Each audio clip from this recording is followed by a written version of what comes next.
75 वर्षांचं. Headlines brought to you by Chitale बंधू.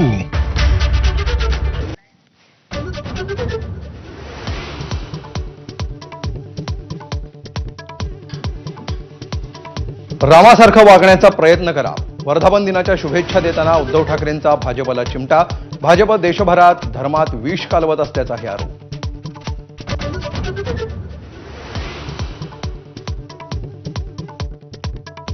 वक्फ विधेयक मंजूर केल्यानंतर आता संघाचा ख्रिश्चन मिशनरींच्या जमिनींवर डोळा.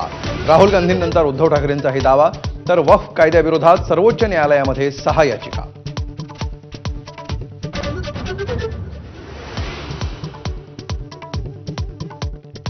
भाजप कोणताही मुद्दा हिंदुत्वाशी जोडून देशातलं वातावरण गढूळ करत आहे. संजय राऊतांची टीका.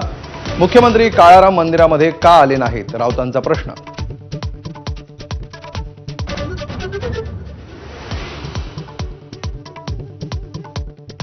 बारामतीत माझ्या एवढं काम करणारा आमदार यापुढेही मिळणार नाही, अजित पवारांचं वक्तव्य.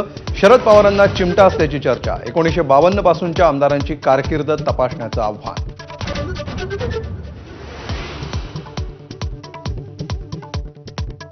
शेतकऱ्यांच्या भावना दुखावल्या असतील तर दिलगिरी व्यक्त करतो. कर्जमाफीवरून वादग्रस्त वक्तव्य करणाऱ्या कृषीमंत्री माणिकराव कोकाड यांची माघार. चौफेर टीकेनंतर सुचलं शहाणपण.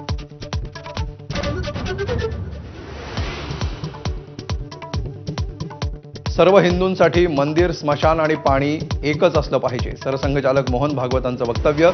सर्व पंथ, जाती आणि समुदायांनी एकत्र यावं हाच आमचा उद्देश, असं प्रतिपादन.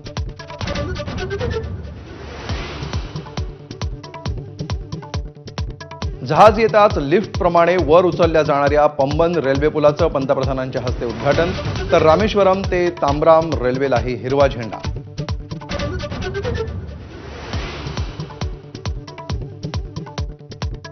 राज्यभरात रामजन्माचा जयघोष. राम मंदिरामध्ये दर्शनासाठी भक्तांच्या मोठ्या रांगा.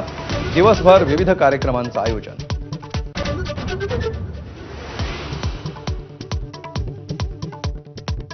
अयोध्येत राम जन्मोत्सव धूमधडाक्यात साजरा. अभिजित मुहूर्तावर मूर्तीच्या कपाळावर पडली 4 मिनिटं सूर्यकिरण.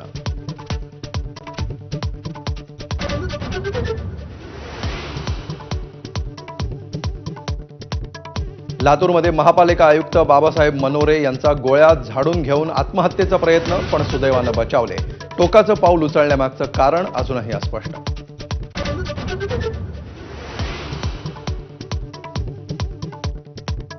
तहानलेल्या चित्त्यांना पाणी पाजवणाऱ्या वनविभागाच्या वाहन चालकावर निलंबनाची कारवाई. स्थानिक लोकांमध्ये कारवाईनंतर संताप.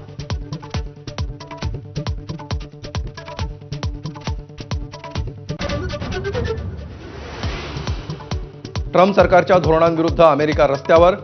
सर्व 50 राज्यातल्या 1200 शहरांमध्ये अभूतपूर्व निदर्शनं. मस्क अँड ट्रम्प मस्ट गोच्या घोषणांनी अमेरिकेची शहरं दणाणली.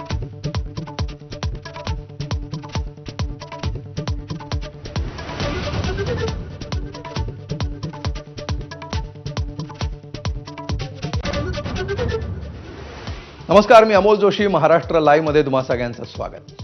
रामनवमी निमित्त नागपूरमधील ऐतिहासिक पोदारेश्वर राम मंदिरातून